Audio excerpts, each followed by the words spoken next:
nós, né, temos essa semana, né, no próximo sábado, dia 14, nós temos uma celebração muito especial para a igreja, né, que é exaltação da Santa Cruz. E para Sim. muitas pessoas pode assim parecer estranho, né? Exaltação Contraditório, né? é contraditória, exaltar a cruz, mas a cruz é exatamente onde Jesus foi crucificado, né? Talvez quem não seja católico ou quem não traz exatamente o conhecimento da palavra de Deus pode se assustar, né? Então vocês católicos exaltam uma cruz, local onde foi um homem cruelmente sacrificado, barbaramente. Na época era o maior escândalo que seria, né, alguém ser crucificado, a pior forma de morrer alguém, né? Sinal de humilhação, Sinal de de humilhação. maldição, né? E como nós católicos, e por que nós católicos temos essa festa de exaltação, né? Uhum, Então, tem uma passagem do livro de São Paulo, né, primeira carta de São Paulo aos Coríntios, no capítulo um. uhum, O capítulo 1 da carta aos Coríntios, ela vai falar muito sobre isso, né? E eu destaquei aqui, Dom Tiago, dois versículos em especial, o 23 e o 24, uhum. exatamente para que perguntar ao Senhor como que nós e por que nós temos essa festa, né, da exaltação da cruz. Mas antes eu vou ler para o Senhor a passagem, né, Uhum, por favor. que São Paulo vai estar nos falando, né? Começa no 23. Mas nós pregamos a Cristo crucificado, que é escândalo para os judeus e loucura para os gregos. Porém, os que são chamados, tanto judeus como gregos, lhe pregamos a Cristo, poder de Deus e sabedoria de Deus. Uhum, Parece, assim, contraditório, né? Por que São Paulo vai estar falando sobre esse escândalo para os judeus e loucura para os gregos?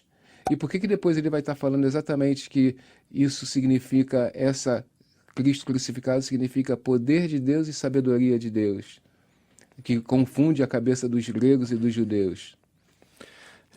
sim, sim, eu compreendo que realmente a festa, primeiro, da exaltação da Santa Cruz, ela tem uma coisa contraditória, né? Contraditório. Contraditória, que de fato, como assim nós vamos exaltar aquilo que é cruel, o que é vergonhoso, o que traz sofrimento, lembra tantas pessoas, inclusive próprio Jesus, que morreram, e eu acredito também, até sendo inocentes, tantos morreram na época dos romanos, né, que crucificavam, Verdade. por exemplo, aqueles que se levantavam contra eles, que eram inimigos do império. Enfim, como que nós queremos exaltar, né? Nós queremos exaltar essa cruz não por estes motivos, né? E sim porque ela, de fato, tornou-se instrumento da salvação. Então, primeiro, se nós vamos falar sobre o escândalo para os gentios, para os gregos, né? Para os judeus, que é uma loucura também, né? Nós entendemos que no olhar humano a cruz não se justifica, não tem humanamente nenhum sentido de dizer que ela pode ser uma coisa boa. Não tem nenhum motivo nobre, né? Sim. Por isso nós compreendemos que se a pessoa olha humanamente a cruz e tudo que essa cruz lembra, ela vai rejeitar o conceito da cruz como uma coisa boa. Ela vai dizer absolutamente não. É uma loucura dizer que a cruz ela poderia ter algum benefício.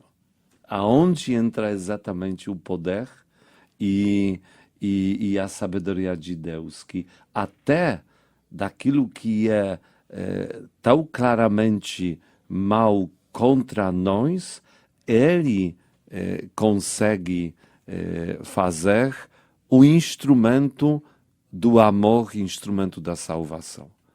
Por isso, se nós estamos exaltando a Santa Cruz, exaltamos por aquilo que através dela foi conquistado para nós. Ou seja, naquela entrega total do próprio Filho de Deus a Deus Pai pela nossa salvação, ocorreu a conquista da eternidade. Sim. Nós todos podemos olhar com tranquilidade para o futuro, graças à obra de Jesus que passou pela cruz. Obviamente, ela se não resume apenas a cruz. Tinha muitos outros momentos, mas essa cruz é o momento no qual a entrega a Jesus ficou mais clara. Aquele momento quando Jesus levanta o grito, Pai, por que me abandonaste? Foi o momento no qual Jesus estava se sentindo tão só e ele precisava passar por este momento se sentindo e percebendo a sua solidão para poder tomar uma profunda decisão de dizer mais uma vez sim à vontade do Pai. Como ele já fez de tantas outras maneiras, mas neste momento a provação era maior. Sim. Por quê? Porque existia o sofrimento, existia um mal em volta de Jesus que o cercava de tantas maneiras, meio que tudo estava colaborando para que Jesus dissesse não. A cruz, ao sofrimento, a tudo isso, dizendo não tem sentido, não tem porquê e eu não vou sofrer. E ele poderia negar a cruz, negar este sofrimento. Porque todo esse sofrimento, né, Dom Tiago, ele foi real e verdadeiro. Ele sentiu todas as dores, ele, mesmo sendo Deus, ele também era verdadeiro homem. E neste caso, era verdadeiro homem. O que nos interessa para dizer sobre o sofrimento de Jesus era verdadeiro homem, que estava naquele momento sofrendo como qualquer homem sofreria fisicamente numa experiência da cruz. Né? Então, naquele momento, Jesus disse mais uma vez sim ao Pai, mesmo que ele sentia a ausência do Pai ao lado dele, porque precisava passar por isso. Ele disse sim ao Pai na profunda convicção que, mesmo sentindo para o Pai distante, o Pai não estava distante. Sim. E que ele realmente vivia aqui neste mundo como Messias para levar ao Pai junto consigo toda a humanidade. Nessa entrega, eu que represento toda a humanidade me entrego à vontade do Pai. Por quê? Porque o que nos afastou de Deus lá no paraíso era exatamente o ato contrário, onde o ser humano tomou a decisão de não servir ao Senhor, e sim servir ao seu próprio conceito, né? Apresentado pelo tentador. Sim.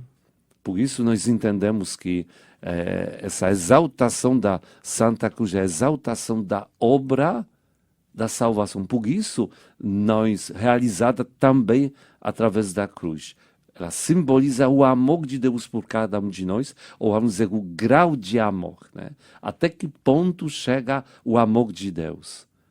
Ao ponto de Deus Pai oferecer seu Filho, e o Filho se oferecer ao Pai pela nossa salvação. Então, se nós olharmos a cruz, nós não podemos apenas ver Cristo morto no momento da agonia, no sofrimento. E sim, temos que ver o amor que fala para nós de um crucifixo. O amor que é maior do que sofrimento. Com isso, obviamente, nós podemos também encontrar sentido para as nossas cruzes. Sim. Elas todas não têm sentido se a gente não unir com a cruz de Cristo, ou seja, não viver com o mesmo sentimento como Jesus viveu, não viver com a mesma entrega a Deus como Jesus entregou.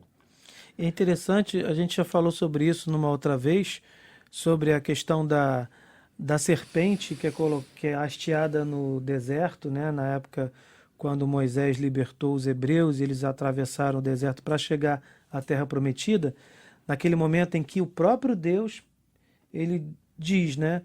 Coloque uma serpente de bronze numa haste e aqueles que a contemplarem ficarão curados, porque naquele momento estava tendo eles passavam pelo deserto, estava tendo problema de veneno de cobra, né? Então quem olhasse para aquela imagem e a contemplasse ficava curado. Então aquele sinal, naquele momento, aquele símbolo de traição, né? De uma criatura peçonhenta, né? Enfim, que era a cobra, ela hasteada no alto passou a ser símbolo de cura, de vida, tanto que é utilizado pela medicina, né? Aquele símbolo da cobra numa haste. E Jesus vai lembrar esse momento, né? Quando ele vai, inclusive, predizer, anunciar que ele vai para a cruz. Sim, Lá em sim, João sim. 3, ele fala, assim como João 3, 14 ao 15, se eu não me engano, ele vai dizer, assim como a serpente foi levantada no deserto, o Filho do Homem será também levantado. Sim. E aí a gente percebe, Ele vai continuar, e quando eu for elevado, atrairei muitos para mim, né? Sim, continua, sim, sim. né? Continua. E aí ele fala que aquele símbolo, o símbolo da cruz também era um símbolo de maldição, era um castigo, se eu não me engano, inventado pelos persas, que os romanos... Mas do né? mesmo jeito como a cobra era naquele momento aquilo que o castigava, da mesma maneira a cruz castigava as pessoas. Sim, sim. Então, aí ele passou a ser, esse sinal de maldição passou a ser sinal de salvação, porque Sim. aquilo que o senhor falou demonstra até onde Deus foi por nós. Isso. Porque se a gente for colocar, não, tudo que Jesus, o homem Deus, fez por nós, ele nasceu, né? Ele se encarnou. Ok, ele assumiu a humanidade. Ele sentiu fome, ele viveu como um ser humano. Tudo bem, agora, de todos esses acontecimentos, ele ressuscitou, né? Ele venceu a morte. De todos esses acontecimentos, eu acho que o que mais mostra o amor de Deus por nós é ele ter ido para a cruz por cada um de nós. Exatamente. Porque é ressuscitar para Deus, podemos dizer que é fácil. Agora, se esvaziar da divindade e sofrer na cruz por cada um de nós, não por ele. Ele não precisava reparar nada, né? Ele é o próprio Deus, ele é puro. Agora, ele fez por nós. Sim. Então não existe, eu acho que, sinal mais importante do amor de Deus por cada um de nós, né? Por isso eu acho que a gente a exalta nesse momento. E exatamente por este motivo, Jesus fala sobre atrair muitos a ele. Sim, nessa parte de João 3, né? Não pela própria cruz, e sim pelo próprio amor. É verdade, né? Então Porque não é a questão da cruz. A cruz já não é mais cruz, vamos cruz, dizer assim, né? Não, porque Já não na é o verdade símbolo do sofrimento. ela não simboliza a si mesma. Ela simboliza o amor. Então, no final Sim, das contas, não se trata da cruz, se trata do amor. Aham. E Verdade. quando ele fala Está sobre por trás da cruz, né? atrair, exatamente O amor a está velado tamanho amor, naquele ato, né, de amor, ao de tamanho renúncia. amor que ele tem por cada um de nós. E este amor que atrai. Por isso nós entendemos que também, e uma coisa que meio um pouco tem dificuldade de entrar na nossa cabeça, de ver que o trono do próprio Cristo é a cruz. Se nós falamos sobre o Cristo Rei, é exatamente ele reina a partir da cruz. Então, o trono deste Rei é a cruz. É meio complicado compreender, mas se vamos lembrar Mas que não é a daquele cruz pela outro, cruz, né? não é cruz pela É cruz. cruz pelo Exatamente. Pelo amor. amor. Pelo amor. E assim nós entendemos que como falamos em outro momento, no mês passado, mas me veio essa memória da festa da Assunção de Nossa Senhora, depois sobre a Maria como rainha, né? Que nós falamos servir significa reinar, ou reinar significa servir. Sim, E nós entendemos que aqui a cruz se torna um trono de Jesus, por quê? É porque É dali que ele com serve, isso né? que é o maior serviço que ele fez por nós, fez através da cruz. Tudo se encaixa, né? Tudo se Por encaixa. isso É é uma considerado lógica loucura, né, pelos judeus. É porque humanamente, como falei, não tem nenhum sentido. Mas ainda entra aqui uma particularidade que também comparando com aquela passagem da serpente no deserto, Sim. né? Como nós temos que olhar aos sofrimentos, né? Imaginamos onde rastejam as cobras, não rastejam no chão. Sim, Sim. Como a pessoa se protege contra as cobras? olhando para o chão. Olhando para o chão onde pode estar uma cobra para não ser picado. E aqui, já naquele símbolo, Deus está falando, não olhar o chão, olhar o céu. Aham. Assim, na orientação que Deus faz, né? Para os Levante hebreus. seus olhos, ou seja, não foca naquele perigo que está lá. Olha com confiança naquele que te salva desse perigo. Mais um ensinamento. Da mesma maneira, se nós olharmos a cruz, não temos que olhar a cruz em si, Aham. inclusive na nossa vida, e sim naquilo que nós podemos fazer com ela, Através da cruz, né? ou através da cruz. Ou seja, eu vivo um sofrimento e eu não quero ver o sofrimento, mas eu devo ver o que eu posso fazer com esse sofrimento por amor a Deus, por amor ao meu próximo. Ou seja, tirar os olhos do próprio sofrimento, olhar para cima, e assim nosso olhar vai encontrar realmente a verdade que Deus nos revela, inclusive na própria pessoa de Jesus Cristo, que veio para nos salvar, que cumpriu essa obra pela cruz. Então, que nós Amém. possamos viver essa beleza do amor de Deus e, claro, fazer tudo para que possamos a viver, apesar de tantas vezes cruzes e sofrimentos que temos que usar para provar o nosso amor e não apenas como um castigo, um mal que está na nossa vida e que não tem nenhum sentido. Amém. Louvado seja nosso Senhor Jesus Cristo. Para sempre sempre seja seja louvado. louvado.